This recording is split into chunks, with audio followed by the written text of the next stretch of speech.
نحمدہ و نصلی علی رسولہ الکریم۔ امید ہے کہ تمام احباب خیریت سے ہوں گے۔ رمضان المبارک کے آخری عشرہ میں ایک ایسی رات ہے جس کی فضیلت سن کر گناہ گاروں کے دل باغ باغ ہو جائیں گے۔ ارشاد ہوتا ہے، ہم نے اس قرآن کو شب قدر میں نازل کیا اور تم کیا جانو کہ شب قدر کیا ہے؟ شب قدر 1000 مہینوں سے زیادہ بہتر ہے۔ فرشتے اور روح اس میں اپنے رب کے اذان سے ہر حکم لے کر اترتے ہیں، اور وہ رات سراسر سلامتی اور طلوع فجر تک۔ یہ جامعہ صورت مختصر 5 موضوعات پر مشتمل ہے۔ نزول قرآن، شب قدر کی قدر، شب قدر کی اہمیت، ملائکہ کا نزول، سلامتی کی رات۔ قرآن مجید کو شب قدر میں نازل کیا گیا۔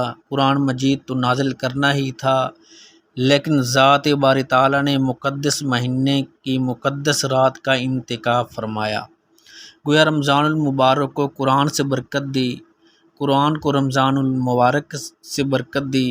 دونوں لازم اور ملزوم ہیں، دونوں کا آپس میں گہرا تعلق ہے۔ یہی وجہ ہے کہ سارے سال میں باقی مہینوں کی نسبت زیادہ قرآن مجید رمضان المبارک میں ہی پڑھا جاتا ہے۔ شب قدر کو 1000 مہینوں سے بہتر قرار دیا گیا۔ 1000 مہینے 83 سال 4 ماہ بنتے ہیں۔ گویا سورت قدر کے مطابق ایک رات کی عبادت 83 سال 4 ماہ کی عبادت سے بھی زیادہ ہے۔ کتنی زیادہ ہے یہ تو اللہ تعالیٰ ہی بہتر جانتا ہے۔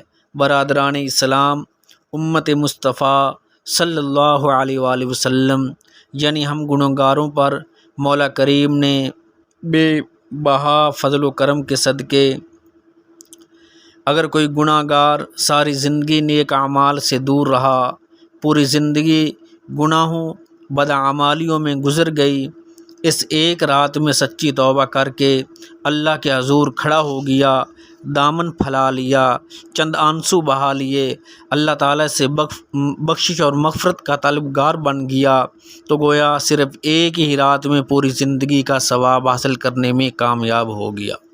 پروردگار عالم نے ہم گناہ گاروں کو اپنے پیارے محبوب صلی اللہ علیہ وآلہ وسلم کا امتی ہونے کے ناطے رعایت اور عنایت کے کرم اور بھرم کے مختلف مواقع دے کر اپنی رحمت کی انتہا کر دی۔ رمضان المبارک کو 3 عشروں میں تقسیم کرنے میں یہی مصلحت پوشیدہ ہے۔ رمضان المبارک کا پہلا عشرہ گزر گیا تو دوسرے عشرے میں موقع دیا گیا جس میں رحمت بھی ہے، مغفرت بھی ہے۔ اگر دوسرا عشرہ بھی گزر گیا تو تیسرا عشرہ کو غنیمت سمجھا جائے، کیونکہ اس میں تو رحمت حق عروج پر ہوتی ہے۔ اگر بدقسمتی سے دوسرے عشرے میں سستی اور کہلی کے نظر ہو گئے، اور اگر آخری میں بھی دوسرے میں بھی غفلت گزر گئی، تو شب قدر اللہ تعالیٰ کو راضی کرنے سے گناہ گار کی تقدیر بدل سکتی ہے۔ سرکار دو عالم صلی اللہ علیہ وآلہ وسلم نے صحابہ کرام رضوان اللہ علیہم اجمعین کی جماعت کے ہمراہ ایک دفعہ قبرستان کے قریب سے گزر رہے تھے۔ ایک قبر کی طرف اشارہ کر کے فرمایا، مرنے والا عذاب قبر کا شکار ہو رہا ہے، اے کاش شب قدر کو جاگتا، ہمیشہ کے لیے قبر کے عذاب سے محفوظ ہو جاتا۔ حضرات گرامی، اللہ تعالیٰ کا فضل و کرم ہے، اس سے بڑھ کر اور کیا ہوگا۔ اس نے گناہ گاروں کے لیے 2 راتیں خاص کر دی، ایک شب برات اور ایک شب قدر۔ دونوں راتیں مبارک، دونوں راتیں افضل، دونوں راتیں اعلیٰ، دونوں راتیں روحانی، اور دونوں راتیں اللہ کے قریب ہونے کے زیادہ لائق ہیں۔ دونوں تقدیر کی راتیں، دونوں قرب الہی کی راتیں، دونوں رحمت مغفرت کی راتیں، دونوں قبولیت کی دعا کی راتیں، دونوں شرف ملاقات کی راتیں، دونوں حصول جنت کی راتیں، دونوں رحمت خداوندی کی راتیں، دونوں رحمت خداوندی کو لوٹنے کی راتیں۔ ایک شب کو جو شعبان میں رکھا گیا اور ایک شب کو رمضان المبارک میں رکھا گیا، ایک شب بتا دی اور دوسری شب چھپا دی، دونوں میں رحمت حق لٹا دی۔ اب سوال پیدا ہوتا ہے کہ ایک بتائی کیوں اور دوسری چھپائی کیوں؟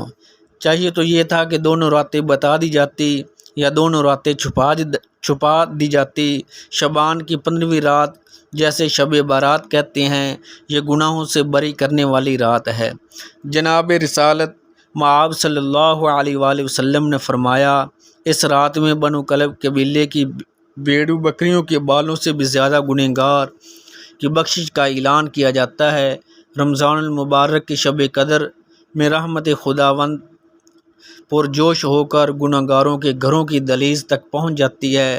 شب برات میں رحمت عام ہے اور شب قدر میں رحمت خاص ہے۔ قیمتی چیز کو چھپایا جاتا ہے۔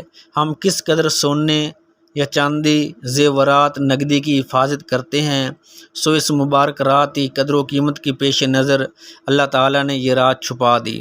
ہمارے مالک نے ہمیں زیادہ تکلیف کرنے کی ضرورت بھی نہیں دی۔ فرمایا، طاق راتوں میں تلاش کرو۔ یہ کل 5 راتیں ہیں جنہیں تلاش کرنا کوئی مشکل کام نہیں۔ شب قدر کی فضیلت کا اندازہ اس بات سے لگایا جا سکتا ہے کہ شب قدر کی آمد پر آسمان دنیا کے دروازے کھول دیے جاتے ہیں اور عرش کے ملائکہ کو زمین پر نزول کا حکم دیا جاتا ہے کہ وہ شب بھر جاگنے والوں کے لیے مغفرت کی دعا مانگتے رہیں۔ حضرت ابو ہریرہ رضی اللہ تعالی عنہ سے روایت ہے، جناب رسول صلی اللہ علیہ وآلہ وسلم نے فرمایا، شب قدر میں زمین کے کنکروں سے بھی زیادہ فرشتے آسمان سے زمین کی طرف آتے ہیں۔ حضرات گرامی، شب قدر میں صرف فرشتے نہیں، فرشتوں کے سالار اور قید جبرائیل علیہ السلام بھی زمین پر نزول فرماتے ہیں۔ حضرت ابن عباس رضی اللہ تعالی عنہ سے روایت ہے، جناب رسالت مآب صلی اللہ علیہ وآلہ وسلم نے فرمایا، شب قدر میں جبریل سدرہ پر رہنے والے 70,000 فرشتوں کے ہمراہ اللہ کے حکم سے زمین پر اترتے ہیں۔ ان کے ہاتھ پر 4 نورانی جھنڈے ہوتے ہیں۔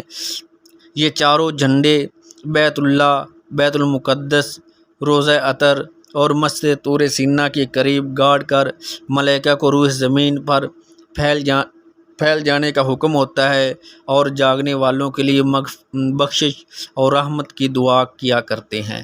اللہ تعالیٰ سے دعا ہے کہ اللہ تعالیٰ ہمیں بھی لیلۃ القدر اور کمال رات اللہ تعالیٰ نصیب کرے۔